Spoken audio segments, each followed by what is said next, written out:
Nice little break since the last time we all met. It was met with a couple days off, which I think is always nice in mid-year to be able to kind of refresh maybe mentally as well as physically. Obviously nice to do that after a win, and it was really a tale of two halves. I thought we were very flat to open the game, and then I thought we played exceptionally well in the second half, and then had to withstand a few things in the last minute, which made it more interesting than it should have been. But give credit to Indiana. Indiana did some things that caused us some problems early, and then once we got that under control a little bit, we did some things. I like the infusion of T-John in there with Trent, and then I thought Kipper, we played him a little more at the small forward spot to help space the floor and create some opportunities for LeBron and Trent in the middle third of the floor, and plus I thought defensively we were pretty solid in the second half.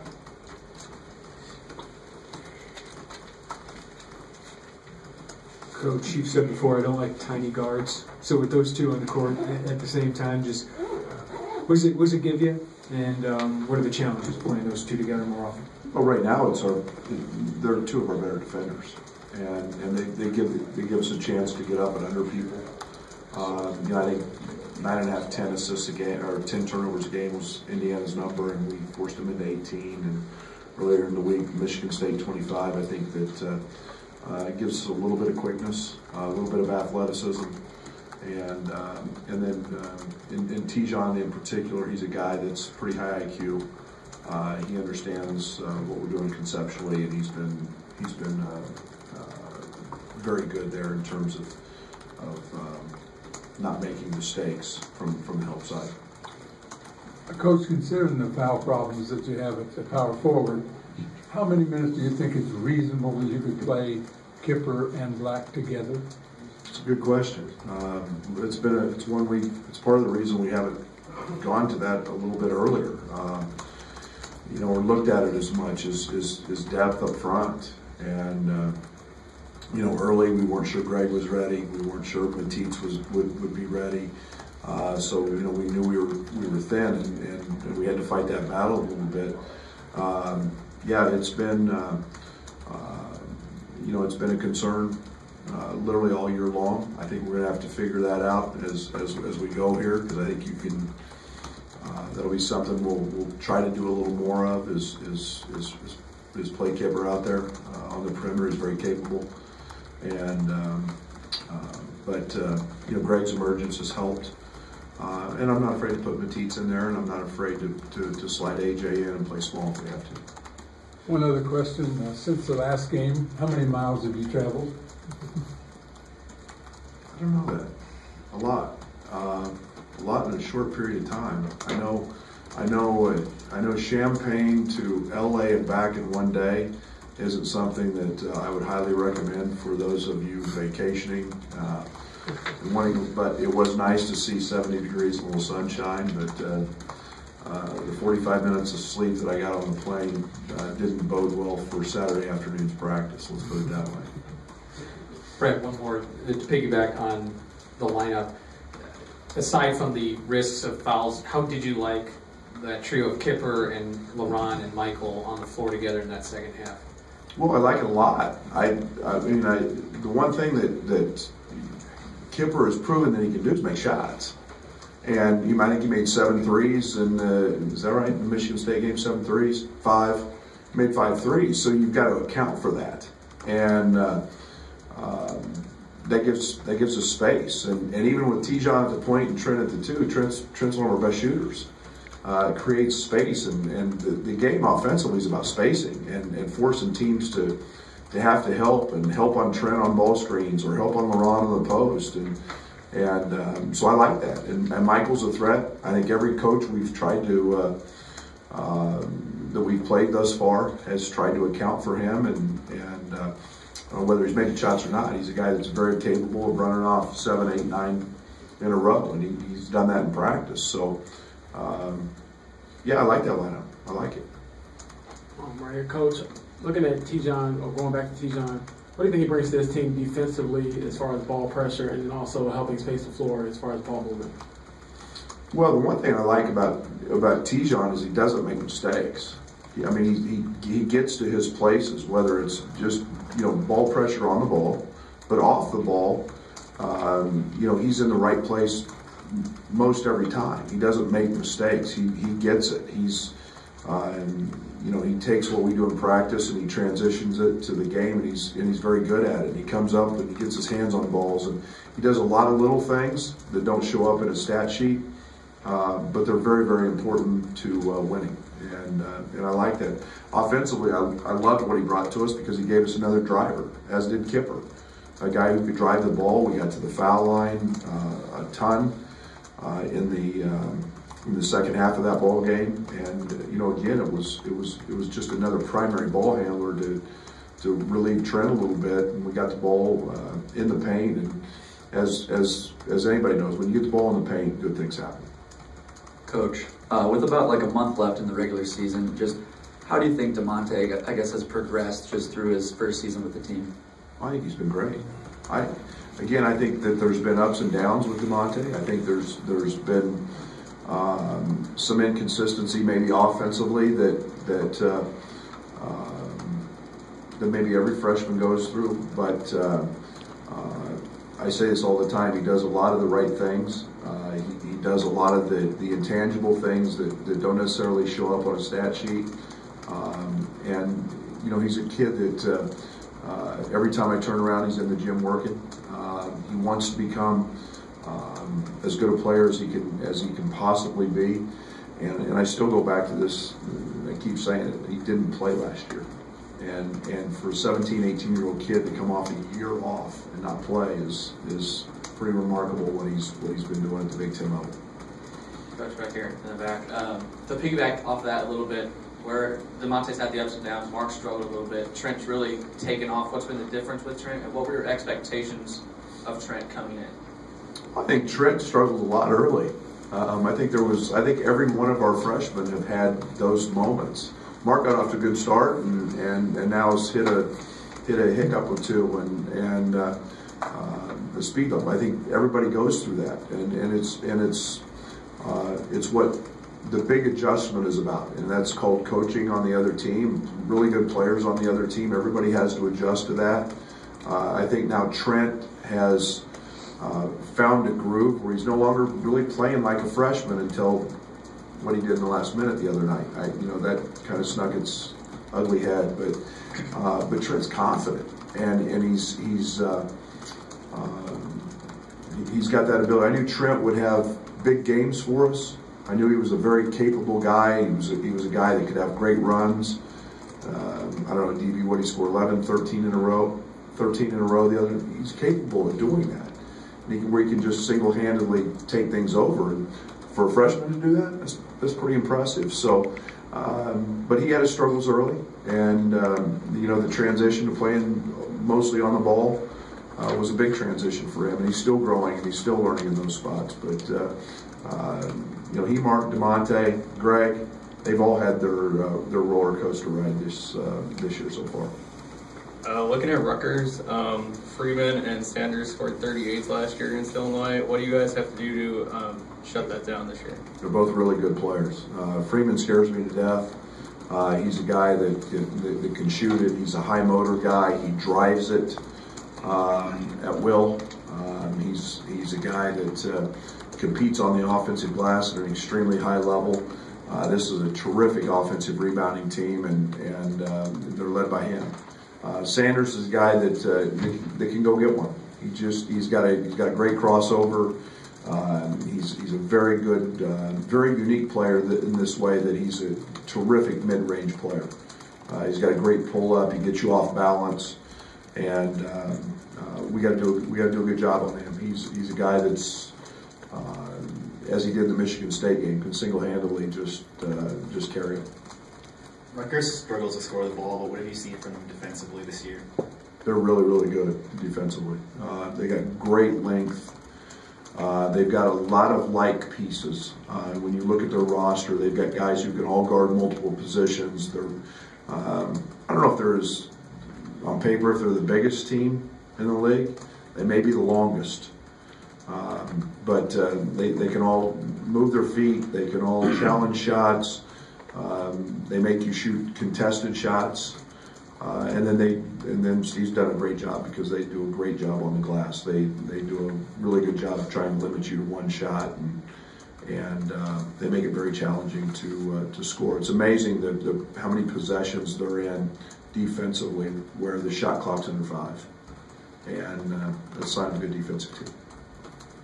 Playing Trent and Tijon together and maybe getting Trent off the ball, how does that maybe allow you to use him in different ways offensively?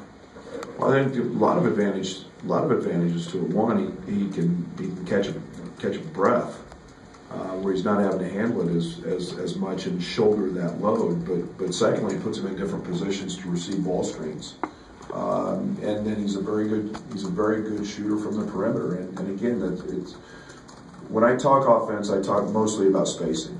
And you have to know where Trent Frazier is. I mean, he's capable of rattling off 10, 12 in a row. And so that makes the court wider, and it gives LaRon and Michael and our interior guys more room. It makes it harder to tag off of ball screens. So there's a lot of positives for Trent not being on the ball some, and yet I'm an awfully big fan of him on the ball. Right, obviously they're not going to create like Trent or some of your other guys, but Finke and Jordan both shooting under 40% during conference play. But what's the key to getting them good looks, better looks? It seems like they're getting some and not going in, but what's the key to getting them going offensively? It's like I keep telling shooters, keep shooting. I like the shots Mike gets. I like when Mike's aggressive. I think that there's adjustments that have to be made for Mike every game. I think teams scheme him. Whether they're going to switch, how they're going to tag on ball screens, where they're going to put him. We as coaches try to figure those things out. Put him in. I like Mike shooting basketball. I like Mike in open space. I like Mike in post-ups.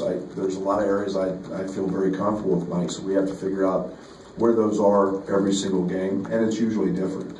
I think the one thing that Aaron got open looks early. I think everybody's pretty aware when Aaron checks in a ball game that he's in the ball game. I think he spaces. I think he's one thing I'd like to see Aaron do is get back on the offensive glass.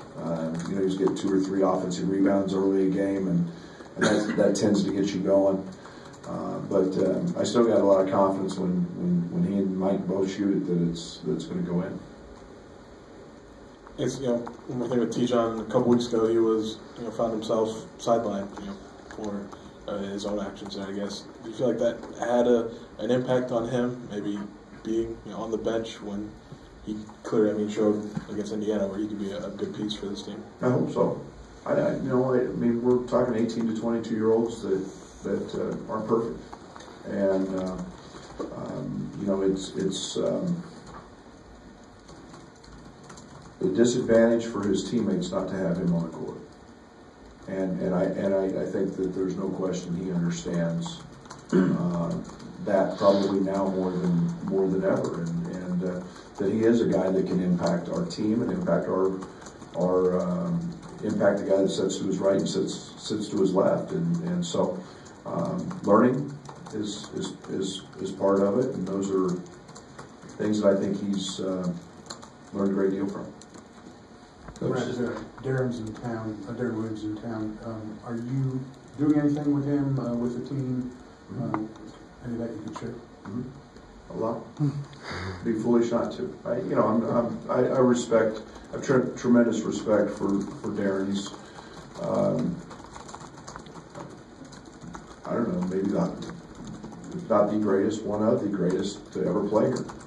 And I'd be very foolish not to try to tap into his expertise and his experience and have conversations with him. One, I enjoy talking to the very successful people, and you're talking about a guy that's third pick in the draft and a gold medalist and an all-star, and he achieved things that very few people that are in this profession get to do, and so I think it's a real honor for our players to have the opportunity. But I'll also, I respect Aaron's privacy and his time, and he will spend some time with our players, and I'm very, very appreciative of that. It's hard to tell if anybody tweaked anything in the Indiana game. How's the health of everybody, generally speaking? Is everybody available? Yeah, everybody was good Saturday in practice, from what I remember. I was a little tired, and then we had a pretty good practice yesterday. Everybody's pretty healthy, so yeah, everything's, knock on wood, everything's a go. And generally speaking, has this been a pretty good year for health? I know you had the flu bug, but everything else seemed to be pretty minor. It hasn't really kept people off the floor too much. Sorry, not yeah. I've been very blessed that way. I've had 2 of my 3 years in SFA had the same starting five, so the entire season. Have you seen a change at all in the locker room since the players' meeting that was called by Mark Alstork and Michael Finke after the Wisconsin game? Did they call it? Yeah, I believe so. Good, you're ahead of me.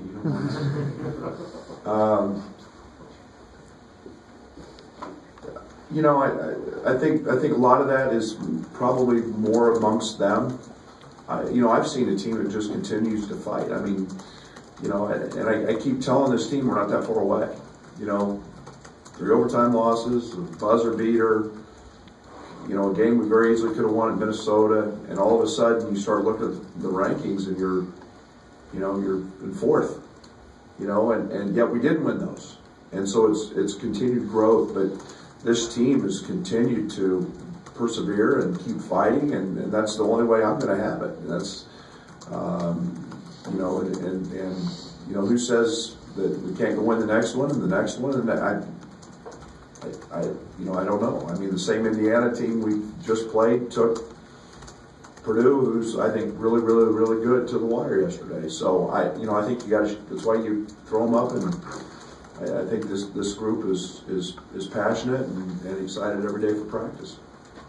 In the back again, kind of the same question, but has the mood changed since the win? Kind of get the monkey off the back of the piano, like you said. As for me, no question. There's no question. We all want to win. We all want to win. We all strive to do that every single day, and there's no better feeling than winning. There's no worse feeling than losing, and yet I'm really proud of these guys because it wasn't easy, and it wasn't going to be easy. That was almost fitting to win that way. But we've been pretty inspired. So let's play on that. Brett, I know you can't get into too many specifics here, but you got a couple spots left in 2018. You mentioned recruiting. While other teams are maybe done in recruiting 2019, what's the challenge as a staff? One, trying to find players at this late stage and fill a class, but also get ahead in 2019. Well, I don't think I challenge you to find one program that's done.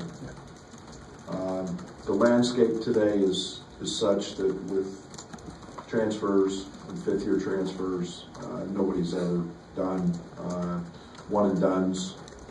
I mean, you can go look at any program in the country. I don't know if they can tell you who's leaving, who's going to be in the program. The years and the time of equal class balance and the perfect scenario, those are long gone. But there's a lot of players out there. There's a lot of players we've identified and continue to identify, and recruiting is an everyday challenge. It's what we talk about every single day, and it's fitting guys into our program, our culture, and what we're looking for, and We live it every day. There's not a day that goes by that we don't meet about it, and there's not a day that goes by that I'm not calling somebody about it. Recruiting. Every day. And the 19 class we're spending a lot of time on those group of people that we're recruiting in that class as well, and the 20s. Coach, right here, just looking at the 3-point attempts you've had in the Big Ten, not shooting that well, but during the last game you were against the free throw line. So, what's the emphasis been like? Just getting to the line, getting other players in foul trouble. My emphasis is always the same: threes, free throws, layups. Threes, free throws, and layups. And we continue to want to be aggressive in all those areas. We want to make free throws. We want to make threes. And when you're in those areas, basketball is about shooters. The best teams in the NBA, it's about shooters and passers, to be quite honest.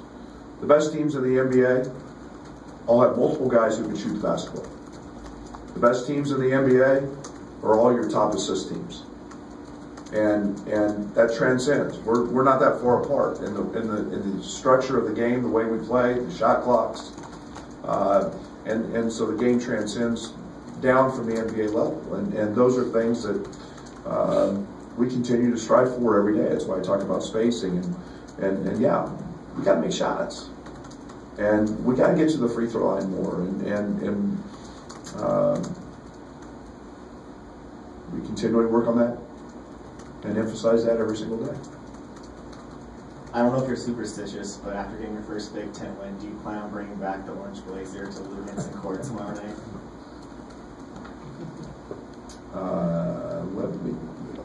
I would give you my wife's cell, but I probably better not do that. She dress you for every game then? Yeah, every single one. So now she asked if there's something that I don't want to wear. So we'll see. The great question. Did you like it? Yeah, it's a great look. It's really peach, though. It wasn't peach. It wasn't peach. It wasn't the brightest orange, but it was not peach. That all here for Coach? Thank you. Thank you. Let's head down to the court.